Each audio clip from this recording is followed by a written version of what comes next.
चलिए दोस्तों, नमस्कार। मैं मूलचंद साहू आपके लिए गणित का ट्रिक, गणित का डर खत्म आप लोगों के लिए सवाल लेकर आया हूं। आज हम लोग प्रैक्टिस करेंगे। चलिए प्रश्न चलते हैं। निम्न में से कौन सा कथन सत्य है? शून्य एक विषम संख्या है, शून्य एक सम संख्या है, शून्य एक अभाज्य संख्या है। और डी ऑप्शन है शून्य न तो विषम और न सम संख्या है। हम यहाँ पर विषम संख्या के बारे में देखते हैं। विषम संख्या, विषम संख्या जिसका जोड़ा नहीं बनता। विषम संख्या, विषम जिसका जोड़ा नहीं बनता। 1, 3, 5, 7, 9 और ये आगे तक चलता है। तो यहाँ पर इसमें शून्य नहीं आ रहा है, इसलिए यह कथन क्या हो गया? असत्य है, गलत है। अब आते हैं दूसरे नंबर पे। शून्य एक सम संख्या है। तो सम संख्या क्या होता है? जिसका जोड़ा बनता है, जिसका जोड़ा बनता है। जैसे यहाँ पर हम देखते हैं 2, 4, 6, 8, 10 और ये आगे बनता है। तो देख रहे हैं कि सम संख्या में शून्य नहीं होता, इसलिए यह भी गलत है। शून्य एक अभाज्य संख्या है। तो अभाज्य के बारे में हम बात करते हैं।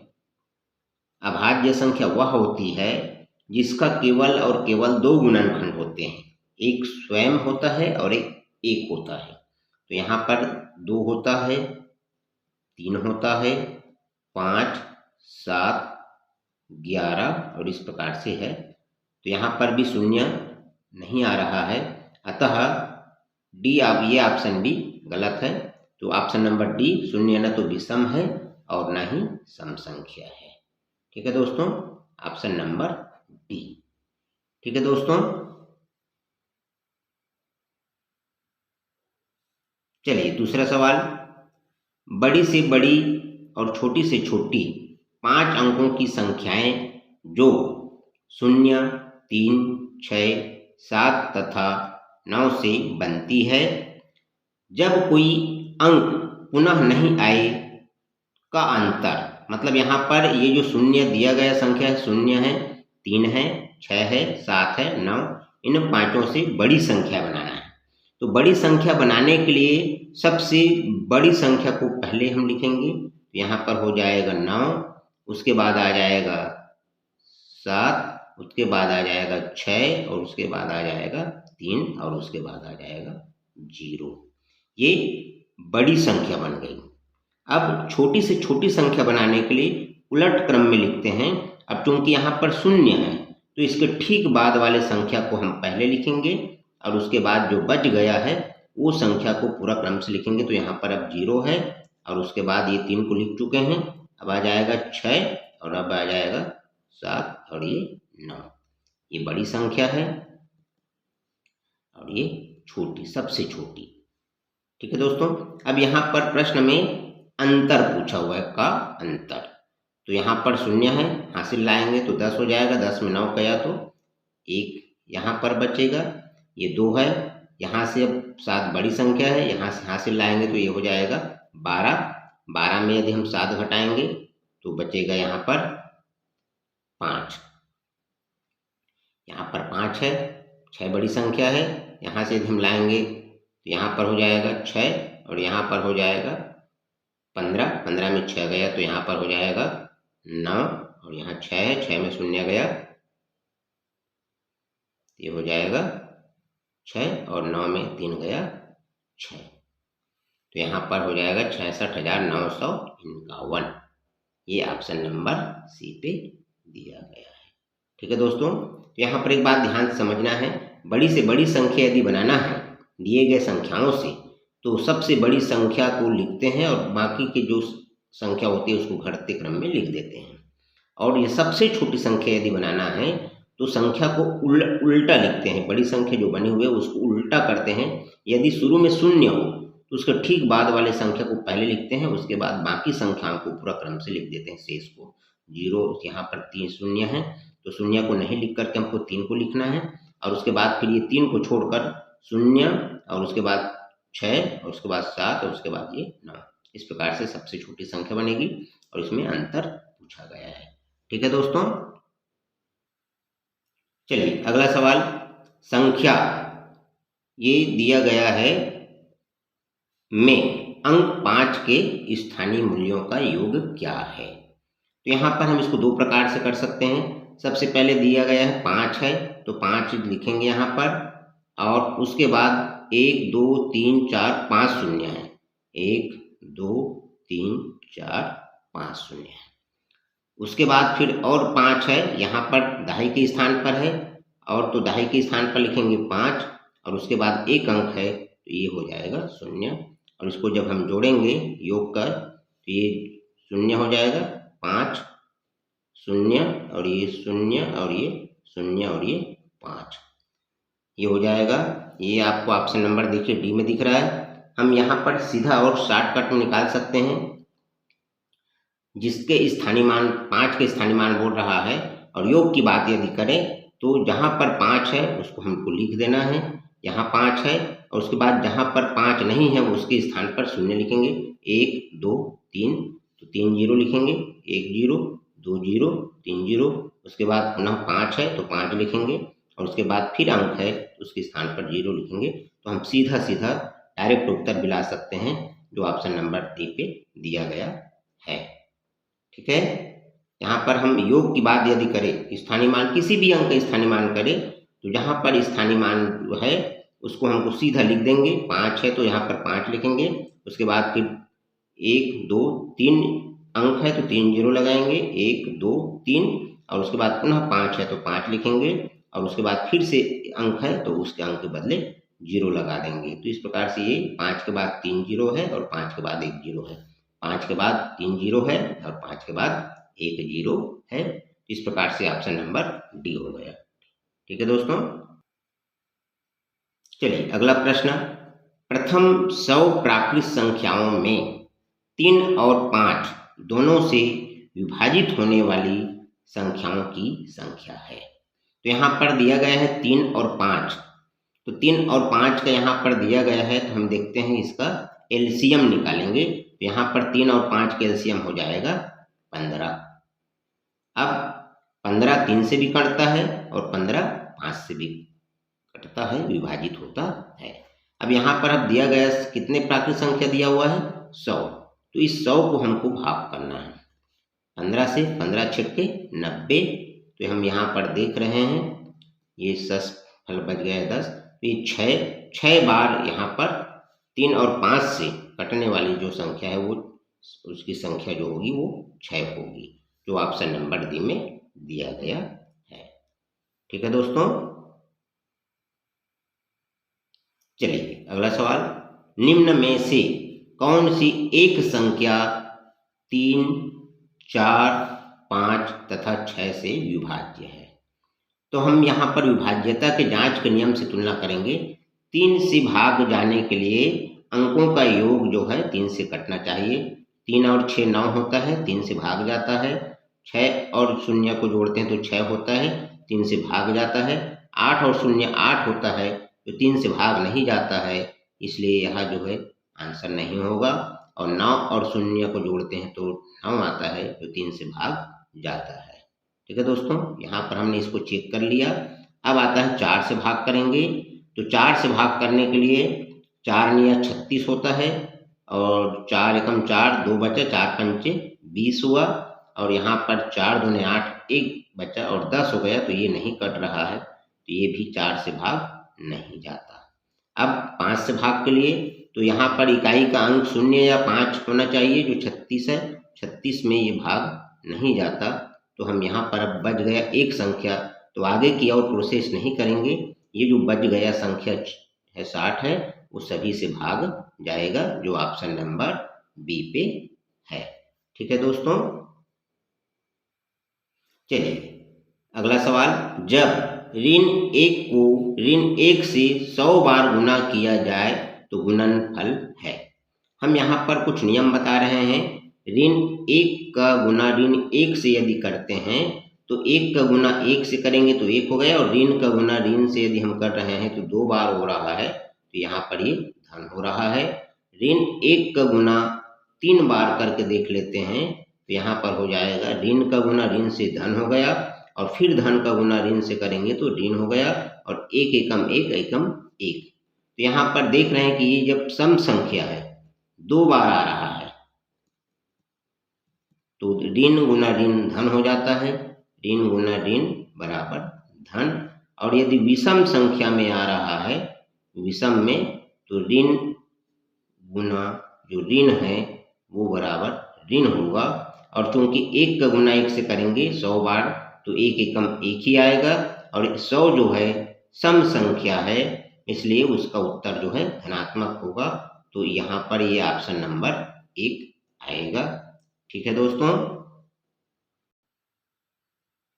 चलिए अगला सवाल, निम्न को सरल करने से प्राप्त होता है। तो इसको हम सरल करेंगे तो देखो ये मिश्र भिन्न है, 15 दूने 30 और 31 बटे ये 2, ऋण चिन्ह लगा हुआ है, ऋण बड़ा कोष्टक है, ये 12 बटे यहाँ पर हम देखते हैं तो ये यहाँ पर छोटा कोष्टक है, तो ये 5 से 5 कट रहा है, और 4 दूने 8 और 4 3 12, 3 एकम 3 बटे 2, बीच में ये धन चिन्ह है। यहाँ पर अंदर को यदि हम हल करते हैं तो कोष्टक हल करेंगे तो ये हो जाएगा 7 बटे 1 लिखेंगे, भाग को गुना में बदला जाता है, और ये 4 एकम 4 और 3 7 बटे 4 है, 7 बटे 4, यहाँ पर ये है 7 बटे 4। इसको जब भाग को गुना में बदलते हैं तो बाद वाले जो भिन्न होती है वो उलट जाती है, वो हो जाएगा 4 बटे 7, और ये हो जाएगा गुना 2। तो यहाँ पर 7 से 7 कट गया।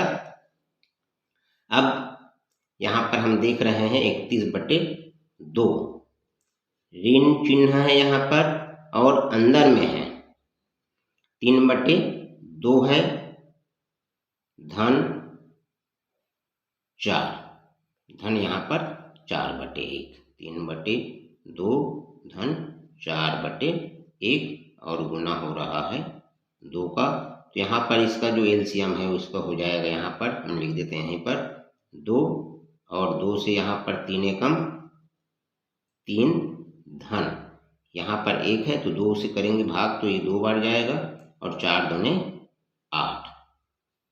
ठीक है, अब यहाँ पर आगे लिखते हैं हम 31 बटा 2, ऋण चिन्ह है यहाँ पर, और कोष्टक हट रहा है, तो 8 और 3 11 बटे 2, और ये गुना का चिन्ह है 2।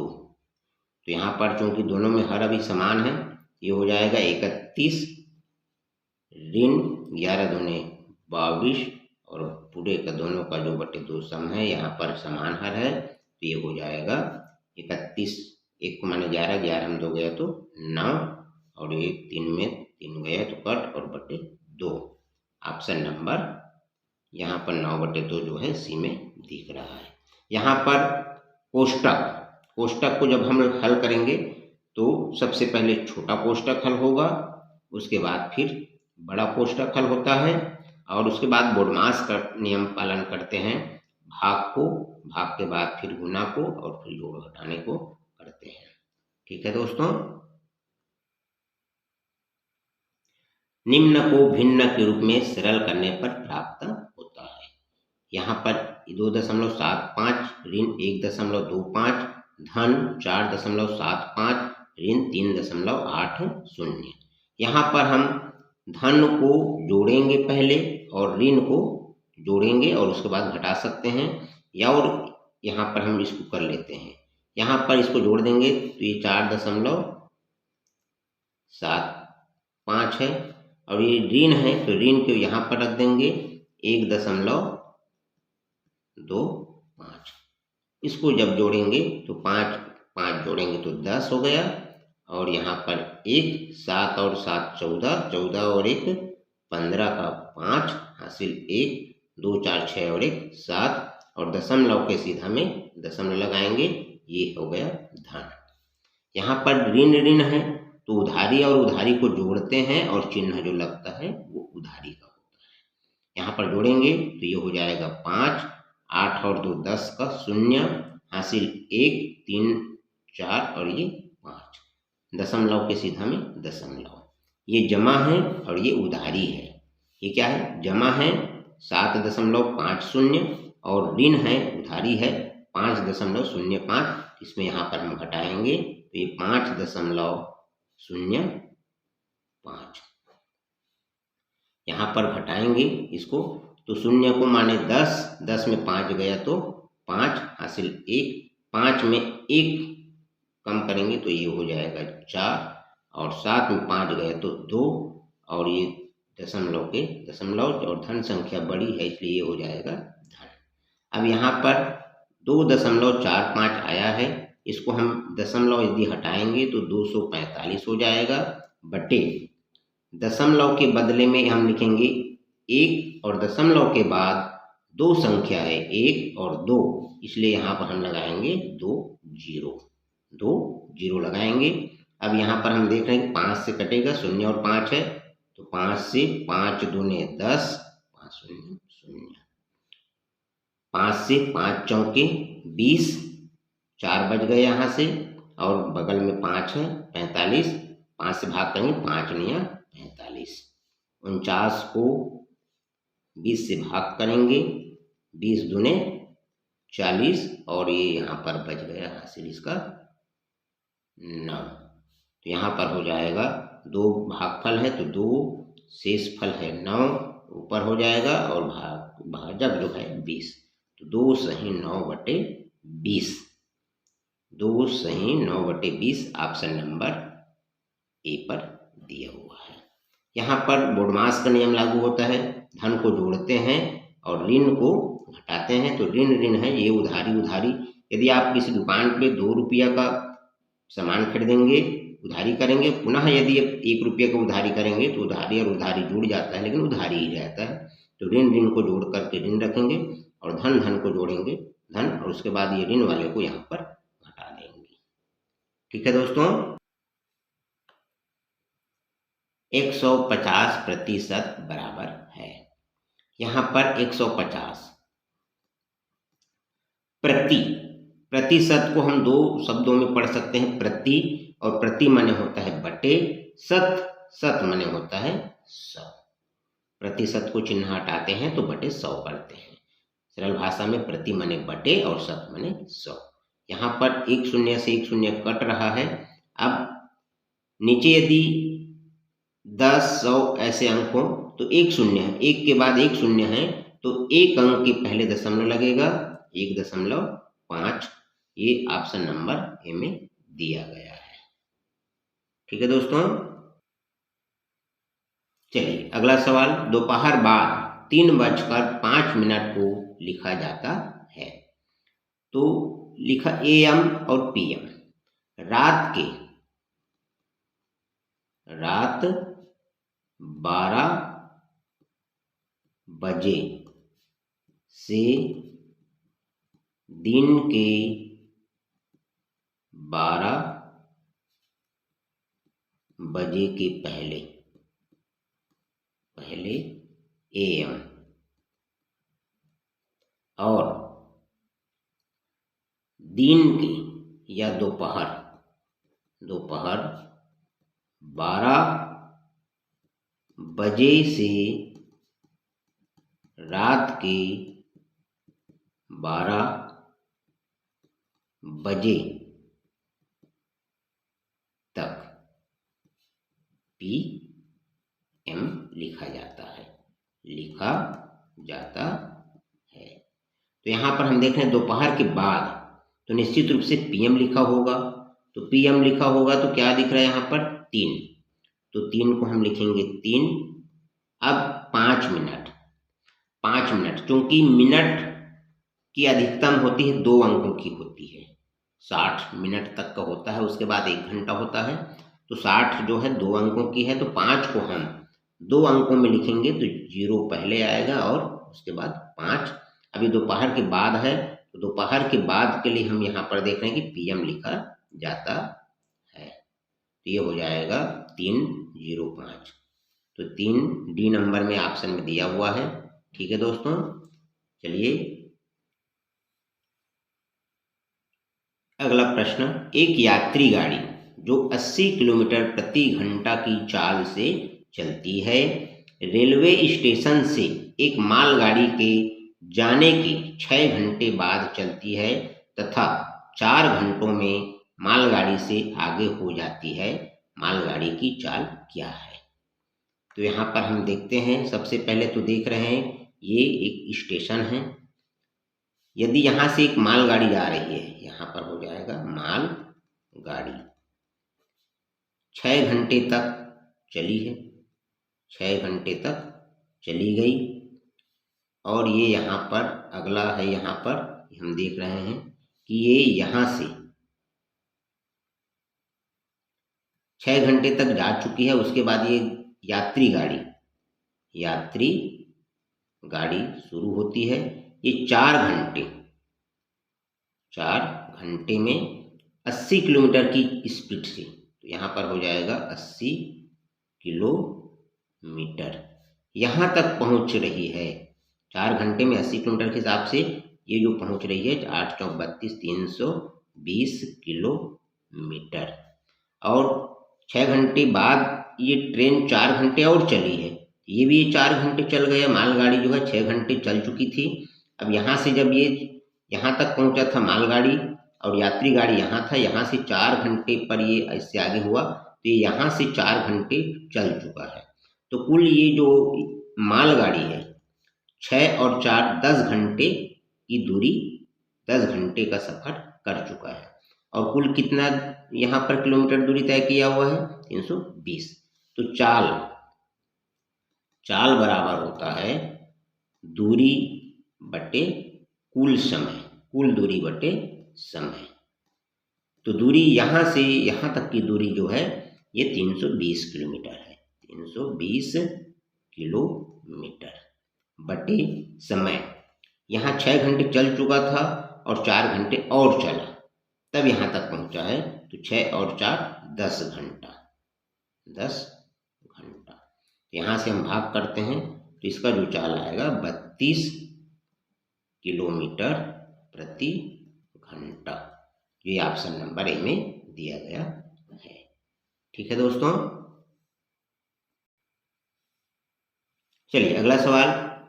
यदि एक व्यक्ति 30 किलोमीटर प्रति घंटा की चाल से जाता है तो वह अपने गंतव्य पर 10 मिनट देरी से पहुंचता है, जबकि 22 किलोमीटर प्रति घंटा की चाल से चलने पर वह अपने गंतव्य पर 10 मिनट पहले पहुंच जाता है, तय की गई दूरी। यहाँ पर हम देख रहे हैं कि समय का दिया गया है। तो यहाँ से यदि हम देखें, ये दूरी है जो है 100 किलोमीटर है, 100 किलोमीटर। एक व्यक्ति इधर से जा रहा है, यहाँ पर M1 व्यक्ति है 30 किलोमीटर घंटा की चाल से, तो समय कितना लगेगा? देखो चाल बराबर क्या होता है, यहाँ पर मैं बता रहा हूँ, चाल बराबर दूरी बटे समय। तो समय यदि हम इधर ले जाएं तो चाल नीचे आ जाएगा। तो समय का जो सूत्र होगा दूरी बटे चाल, दूरी बटे चाल। यहाँ से यहाँ तक की दूरी 100 किलोमीटर है, तो यहाँ पर हो जाएगा, इसको लग रहा है समय 100 बटे चाल। इसका जो चाल है पहले व्यक्ति का है 30 है, तो ये हो जाएगा T1, पहले व्यक्ति के लिए T1। यहाँ पर हो जाएगा M2 दूसरा व्यक्ति है, उसका जो चाल है 42 किलोमीटर है प्रति घंटा। तो यहाँ पर समय कितना लग रहा है उसको? दूरी तो उतना ही है, 100 ही है, तो हो जाएगा 100। और इनका जो चाल है वो 42 किलोमीटर है। कितना है? 42 किलोमीटर। तो यहाँ पर ये हो जाएगा T2। अब हम देख रहे हैं कि ये 10 मिनट पहले और 10 मिनट बाद, तो समय का जो अंतर है, समय का अंतर 10 मिनट पहले और 10 मिनट बाद, तो ये हो जाएगा 20 मिनट। बराबर यदि हम इसको घंटा में बदलें तो 20 को यदि हम भाग करेंगे 60 से तो ये घंटे में बन जाएगा, घंटे। तो ये 0 0 कट गया और 2 एकम 2, 2 तिया 6, 1/3 घंटा। अब यहाँ पर ये T1 और ये T2, M2 व्यक्ति 100/42 घंटे में और ये पहला जो व्यक्ति है 100/30 घंटे में। तो इसका जो अंतर है 100/30 ऋण 100/42 बराबर इनके जो बीच का जो अंतर है पहुंचने का वो 1/3 घंटा है। ठीक है, अब यहाँ पर हम इसको हल करेंगे तो इसका हम निकालेंगे। तो यहाँ पर हम देख रहे हैं कि नीचे हम लिख सकते हैं 30 गुणित 42 लिख देंगे और ये 42 का इधर हो जाएगा 42x और ऋण 30 का इधर 30x बराबर 1/3। तो यहाँ पर हम देख रहे हैं कि ये तिर्यक गुना करेंगे तो ये उधर चले जाएगा और 42 में 30x गया तो ये हो जाएगा 12x बराबर 30 गुणित 42, ये इधर आ गया और इसके नीचे में है 3, तो 3 एकम 3 और 3 दहा 30 बराबर 10 का गुना करेंगे तो 420 और यहाँ पर हो जाएगा 12x है तो x बराबर 420/12 गुना हो रहा है तो इधर आके भाग हो जाएगा। अब यहाँ पर इसको हम काट के देखते हैं, 12 एकम 12 और 12 दूनी 24, 12 तिया 36, 12 तिया 36 और यहाँ पर 36 में हो जाएगा 42 में 36 घटाएंगे तो 6 और 0 60 हो गए, 12 पंचे 60, x का मान 35 और x का मान क्या था यहाँ पर दूरी था, तो x का मान 35 किलोमीटर। ये ऑप्शन नंबर बी पे दिया गया है। यहाँ पर वही ध्यान देना है क्योंकि समय दिया गया है तो समय का जो अंतर अपने को मालूम हो रहा है तो इनके वास्तविक जो समय का अंतर हम निकाल लेंगे और उस अंतर के बराबर रख देंगे। ठीक है दोस्तों, अगला सवाल है 5045 ग्राम बराबर है किलोग्राम और ग्राम में पूछ रहा है। तो हम यहाँ पर देख रहे हैं ग्राम किलोग्राम में पूछा है तो यहाँ पर हो जाएगा 1 किलोग्राम बराबर जो पूछा है उसको दायां तरफ रख देंगे और जो पहले से पता है उसको बायां तरफ। तो ये हमको किलोग्राम में ज्ञात करना है तो किलोग्राम को उधर रखेंगे तो 1000 ग्राम होता है। 1 किलोग्राम बराबर 1000 ग्राम।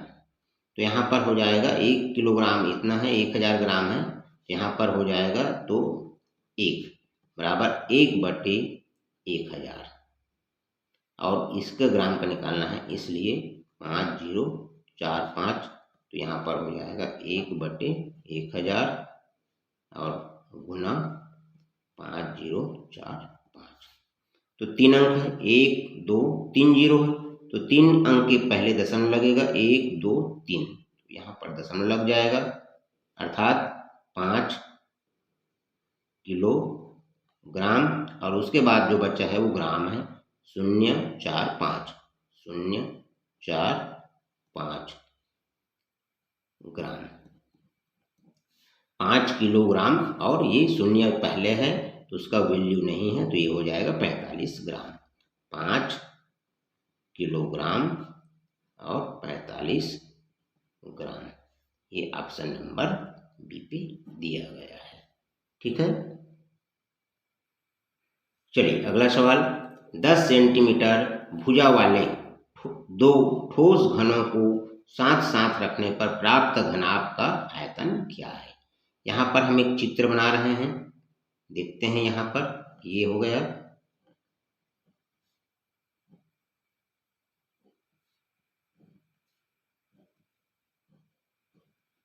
एक घन है, इसमें एक घन और जोड़ के रखा गया है।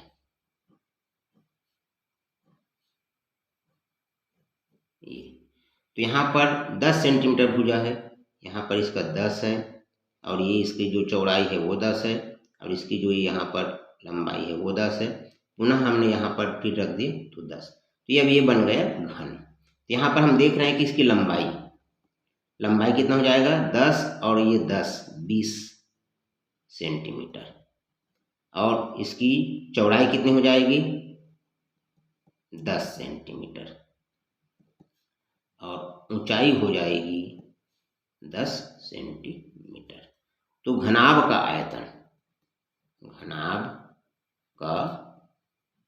आयतन बराबर लंबाई गुणित चौड़ाई गुणित ऊंचाई। लंबाई दोनों को जोड़ दिया गया है तो ये 20 हो गया, और यहाँ पर सेंटीमीटर है, गुणित चौड़ाई 10 सेंटीमीटर है और ऊंचाई 10 सेंटीमीटर।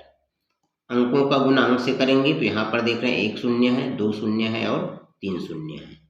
1 2 3, 2 एकम 2, 2 एकम 2, तो ये हो जाएगा 2। और यहाँ पर देख रहे हैं कि सेंटीमीटर एक बार, दो बार और 3 बार गुना हो रहा है। 2 बार होता है उसे वर्ग कहते हैं, 3 बार हो रहा है उसे घन और सेंटीमीटर, घन और सेंटीमीटर। 2000 घन सेंटीमीटर होगा। घनाभ का जो आयतन है 2000 घन सेंटीमीटर, ऑप्शन नंबर बी पे दिया गया है। ठीक है, चलिए अगला सवाल। एक आयताकार प्लाट की लंबाई इसकी चौड़ाई की दोगुनी है। 8 मीटर भुजा वाला एक तरनपाल मतलब तिरपाल इस प्लाट का 1/8 भाग को घेरता है। प्लाट की लंबाई है, यहाँ पर दिया गया है प्लाट की लंबाई जो है उसकी चौड़ाई की दोगुनी है। यदि हम चौड़ाई को 1 से माने तो लंबाई जो होगी 2x मीटर, ये 1 मीटर है।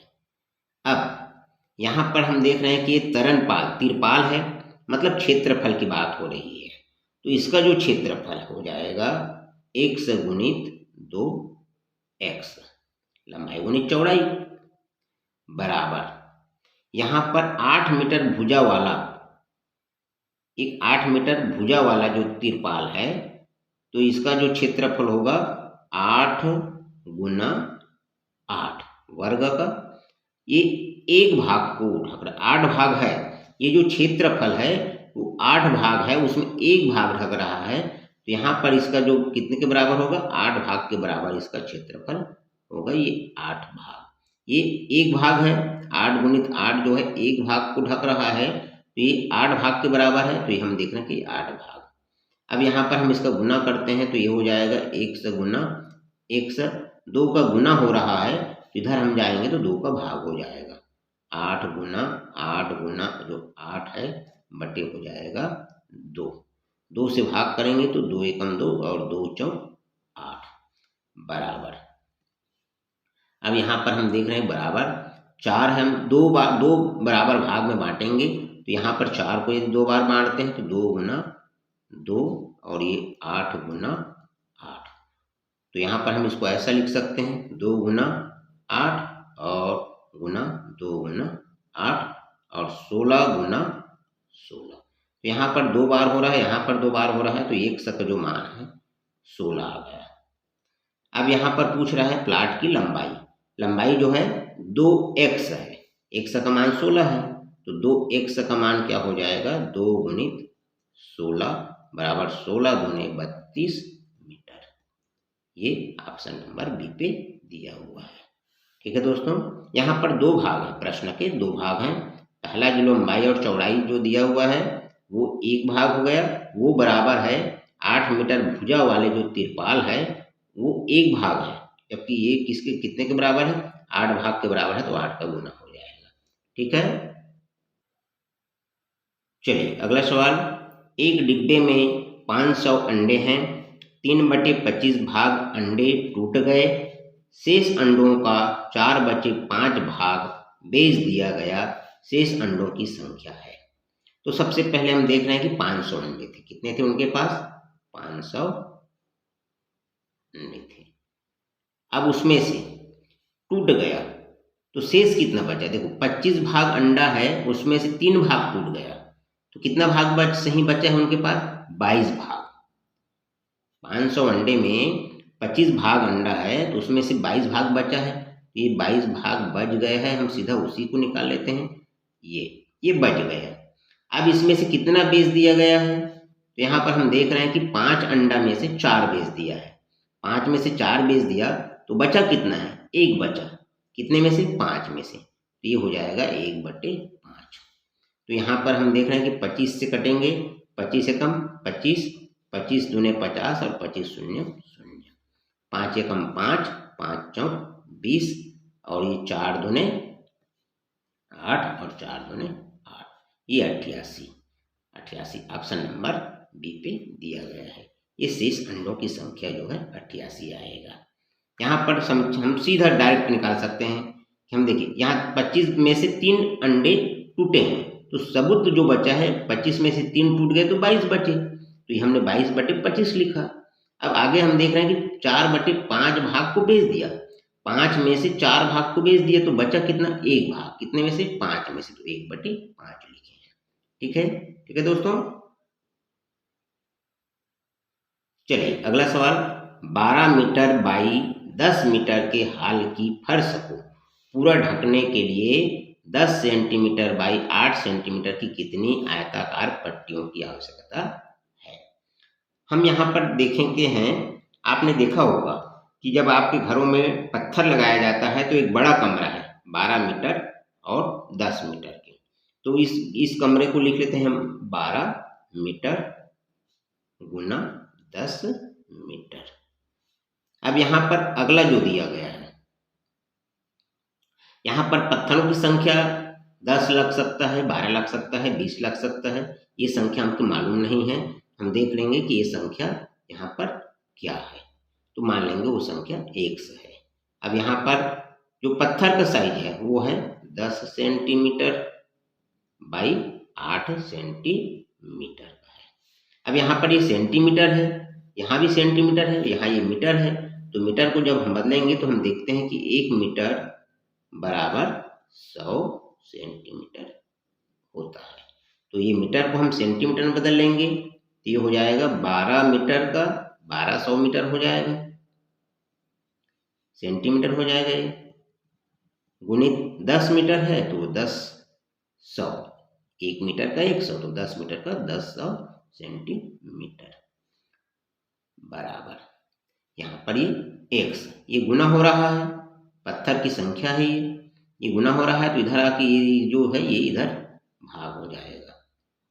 10 सेंटीमीटर गुना 8 सेंटीमीटर, सेंटीमीटर से कट गए ये सेंटीमीटर। अब यहाँ पर हम देख रहे हैं कि 10 से 1 0 ये ऊपर से कट गया, 8 से जब काटेंगे तो 8 एकम 8 और 8 एकम 8, यहाँ पर बच गया 4 और बगल में 0 उतारेंगे तो हो गया 40। 8 से पहाड़ा पढ़ेंगे तो 8 पंचे 40, 15 गुना 1000, तो यहाँ पर 1 2 3 0 है, 1 2 3 0 है और 15 एकम 15, तो 100 जो है पत्थर की संख्या है। 100 यहाँ पर क्या है? पट्टी की संख्या है, पट्टियों की संख्या। तो 100 का मान कितना आ गया? 15,000, जो ऑप्शन नंबर बी पे दिया गया है। ठीक है दोस्तों। चलिए अगला सवाल, कौन सी राशि 8% वार्षिक साधारण ब्याज की दर से 4 वर्ष में 6,600 रुपये हो जाएगी? यह मिश्र धन है, और यहाँ पर यदि हम देखते हैं कि यहाँ पर वो राशि पूछ रहा है, मूलधन पूछ रहा है, तो हम यदि यहाँ पर मूलधन को यदि हम 100 मान लें, मूलधन 100 और मिश्र धन दिया हुआ है 6,600, तो ब्याज क्या हो जाएगा?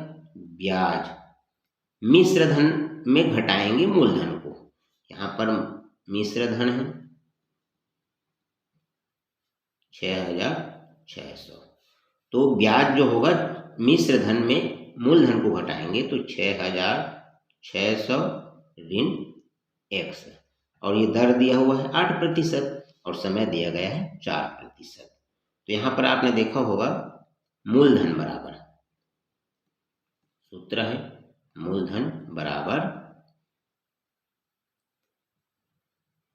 ब्याज गुना 100 बटे दर गुना समय।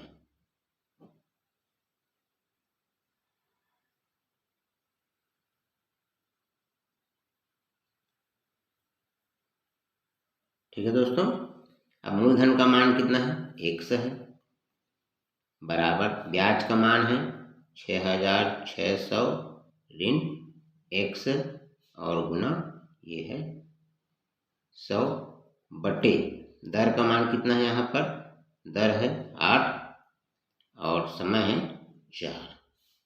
तो यहाँ पर हम देख रहे हैं ये 8 चौक 32 है, तिर्यक गुना होगा तो इधर चले जाएगा तो 32x और बराबर ये जब इसके साथ गुना होगा तो 6600 गुणित इसमें 100 का गुना अंदर होगा ऋण 100x हो जाएगा। ठीक है दोस्तों, अब चलिए अगला यहाँ पर हम देख रहे हैं 100x हो गया। चलिए ठीक है दोस्तों, यहाँ पर हो जाएगा ये ऋण इधर है तो इधर आएगा तो ये हो जाएगा धन, इसमें 100x हो जाएगा और यहाँ से कट गया, ये हो जाएगा 132x बराबर 6600 गुना 100। यहाँ पर 132 का गुना हो रहा है, इधर आएगा तो ये भाग हो जाएगा 132 और 132 कट गया तो 100 का है। अब हम देख रहे हैं कि ये 4 से कटेगा, 4 तिया 12, 1 बच गया और 2 12, 4 तिया 12, 4 से जब इसको काटेंगे तो ये हो जाएगा 25 चौक 100। अब यहाँ पर देख रहे हैं कि 33 से कम 33 और दूने 66 और 2 0 2, 25 गुणित 200 तो यहाँ पर हो जाएगा 2 0 है और 25 दूने 50, ये 100 का मान आया हुआ है, 100 मूलधन है और वह कौन सी राशि है? तो मूलधन जो है 5000 रुपये ऑप्शन नंबर बी पे दिया गया है। ठीक है दोस्तों, चलिए एक वस्तु को 500 रुपये में बेचने पर हानि होती है, यदि इस वस्तु को 700 रुपये में बेचा जाता तो दुकानदार को पहले होने वाली हानि से 3 गुना लाभ होता। इस वस्तु का क्रय मूल्य क्या है? तो हम यहाँ पर मान लेते हैं कि ये मान लो क्रय मूल्य 100 मान लिए। पहले जब हम देख रहे हैं कि ये बेचने का कीमत है तो बेचने पर हानि होती है, तो हानि होती है का मतलब क्या है? ये बड़ी है, विक्रय मूल्य बड़ी है, यहाँ पर ये विक्रय मूल्य छोटी है, क्रय मूल्य बड़ी है, विक्रय मूल्य छोटी है। यहाँ पर हो जाएगा 100 ऋण 500, ये क्या हो जाएगा? हानि। अब इसी वस्तु को 700 रुपये में बेचा जाता है तो लाभ होता है। 700 रुपये में बेच रहा है मतलब ये विक्रय मूल्य ज़्यादा में बेच रहा है तो बड़ी है ये, तो ये 700 रुपये में यदि हम यहाँ पर देख रहे हैं बड़ी है और ये 100 मूल्य है, ये हो रहा है लाभ, ये हो गया लाभ। तो पहले होने वाली हानि जो है से 3 गुना लाभ है, लाभ जो है इसके 3 गुना है। यहाँ पर हम क्या हो जाएगा, यहाँ पर यदि हम 3 का गुना कर दें तो ये बराबर हो जाएगा, लाभ जो है हानि का 3 गुना है, हानि है इसका 3 गुना है, तो ये बन गया। अब यहाँ पर देख रहे हैं कि 3 से गुना करेंगे तो 3x ऋण 3 5 1500 बराबर 700 ऋण x।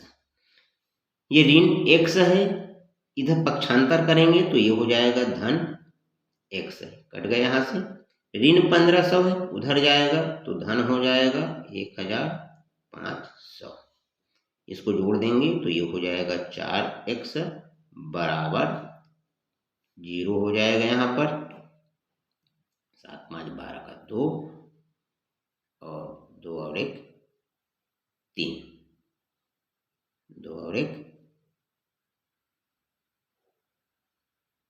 7 5 12 का 2, हासिल 1 और 1 2। अब ये x है तो x का हो जाएगा, यहाँ पर गुना हो रहा है तो इधर आके क्या हो जाएगा, ये भाग हो जाएगा 4 से। 4 एकम 4, 4 पंचे 20, 2 बच गया और 0 है तो यहाँ पर फिर से 20 है, 2 पंचे 4 पंचे 20 और 1 0 और है 550। x का मान 550 ये रुपए, ये क्रय मूल्य था जो ऑप्शन नंबर बी पे दिया गया है। ठीक है दोस्तों, सबसे पहले अपने को हानि निकाल लेना है और लाभ निकाल लेना है। हानि होगा तो बेचने वाला मूल्य छोटा होगा, तो बेचने वाला जो मूल्य है छोटा है तो हम क्रय मूल्य से घटाए हैं, ये हानि निकल गया। और लाभ हो रहा है तो बेचने वाला मूल्य ज़्यादा है तो क्रय मूल्य को घटा दिए हैं तो ये लाभ निकल रहा है। और प्रश्न में दिया हुआ है कि लाभ जो है हानि का 3 गुना है तो यहाँ पर इसका 3 गुना कर दिए और इस प्रकार से x का मान 550 रुपये आया जो ऑप्शन नंबर बी पे दिया गया है। ठीक है दोस्तों, चलिए आज के इस आखिरी सवाल को देखते हैं। एक फल विक्रेता 1 रुपए के 2 के हिसाब से नींबू खरीदता है और 3 रुपये के 5 के हिसाब से बेचता है, प्रतिशत लाभ क्या है? तो यहाँ पर हम रुपया और यहाँ पर कोई सामान है, कोई भी वस्तु है, वस्तु यहाँ पर देख रहे हैं कि 1 रुपये के 2, 1 रुपए का 2 वस्तु है, खरीदता है तो यहाँ पर खरीदता है तो इसको हम क्या कहेंगे, क्रय मूल्य, क्रय। अब 3 रुपए के 5, 3 रुपए के 5 का है। अब यहाँ पर इसको हम गुना करेंगे और इसको हमको गुना करना है तो यहाँ पर हम देख रहे हैं कि 5 एकम 5 और 3 दूने 6।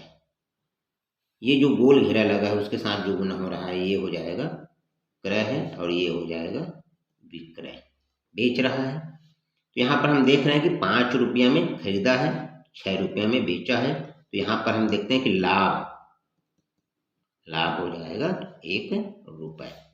प्रतिशत, लाभ प्रतिशत बराबर लाभ 1 रुपए का है, कितना क्रय मूल्य है, 5 का है तो प्रतिशत मतलब हमको निकालना है 100 पे। 5 एकम 5, 5 दूने 10 और 5 शून्य शून्य, 20 एकम 20 बराबर 20%।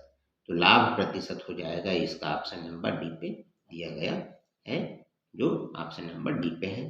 ठीक है दोस्तों,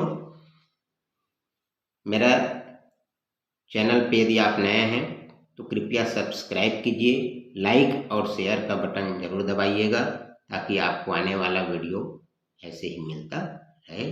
धन्यवाद दोस्तों।